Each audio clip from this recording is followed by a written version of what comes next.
Imagine your brain as the headquarters of an enormous communication network that oversees every sensation, movement, and thought you experience. But how does it send out instructions or gather information from areas as diverse as your face, throat, and even your heart? It does so through a specialized team known as the cranial nerves. 12 pairs of nerves that serve as the brain's direct line of communication to different regions of the head and neck. Today, let's meet these cranial nerves and explore how they keep everything in sync. Before we jump into the cranial nerves themselves, let's quickly set the scene with a bit of background. Our nervous system has two main divisions: the central nervous system, CNS, which includes the brain and spinal cord, and the peripheral nervous system, PNS, which extends beyond the CNS to reach the rest of the body. The PNS is split into the somatic and autonomic systems. The somatic system manages voluntary movements, like lifting your hand, while the autonomic system controls automatic functions, such as regulating your heart rate or digestion.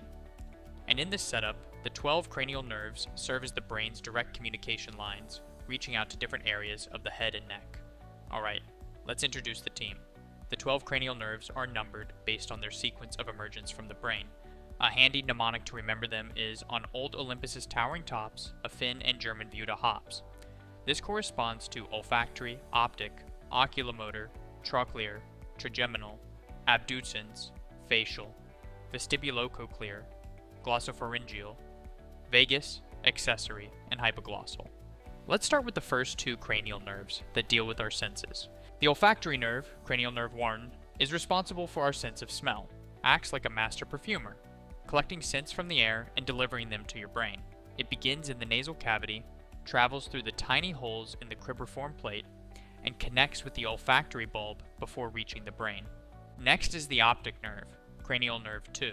Think of it as the optic cable for your vision. It transmits visual data from your retina, travels through the optic canal, and meets at a point called the optic chiasm, where some fibers cross to the other side. This crossover allows each half of your brain to process visual information from both eyes, helping you create a full picture of what you see. Now, let's talk about the nerves responsible for moving your eyes. The oculomotor, cranial nerve 3, trochlear, cranial nerve 4, and abducens, cranial nerve 6. These are like a trio of skilled puppeteers guiding your eye movements with precision. The oculomotor nerve is the lead puppeteer, controlling most of the eye muscles that lift the eyelid and adjust the pupil size. The trochlear nerve handles the superior oblique muscle, enabling you to look downward and to the side. And finally, the abducens nerve controls the lateral rectus muscle, which helps you look outward. Together, they coordinate your eye movements like synchronized marionettes. The trigeminal nerve, cranial nerve 5, is the jack of all trades. Imagine it as a Swiss Army knife for your face.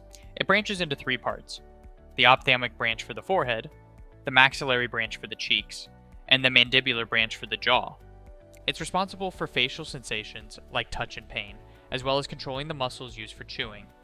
The facial nerve, cranial nerve 7, is the artist, responsible for your ability to smile, frown, or raise an eyebrow. It branches out like the fingers of a hand, reaching different facial muscles. It also handles taste sensations from the front 2/3 of your tongue and controls the production of saliva and tears. Meanwhile, the vestibulocochlear nerve, cranial nerve 8, is the sound engineer, ensuring you can hear and maintain balance. It splits into the cochlear branch for hearing and the vestibular branch for balance, working together to help you enjoy music and stay on your feet. Moving on, the glossopharyngeal nerve, cranial nerve 9, is the taste tester for the back of your tongue. It also helps control swallowing and monitors oxygen levels in your blood. Then there's the vagus nerve, cranial nerve 10, known as the wanderer, because it travels from the brain all the way down to your abdomen. It regulates heart rate, breathing, and digestion. Truly a jack of all trades. The accessory nerve, cranial nerve 11, is like your personal trainer, helping move your head and neck through muscles like the trapezius and sternocleidomastoid. Finally, the hypoglossal nerve, cranial nerve 12, is the tongue twister, controlling all the movements of your tongue so you can speak, chew, and swallow. So, let's recap. The 12 cranial nerves are the brain's primary communication lines with the rest of the body, controlling everything from facial expressions to heart rate. We can remember them with the mnemonic "On old Olympus. Towering top A Finn, Van German viewed a hop." If you enjoyed this deep dive into cranial nerves, make sure to check out more content on King of the Curve, and remember to like, subscribe, and hit that notification bell. Thanks for watching, and I'll see you in the next video.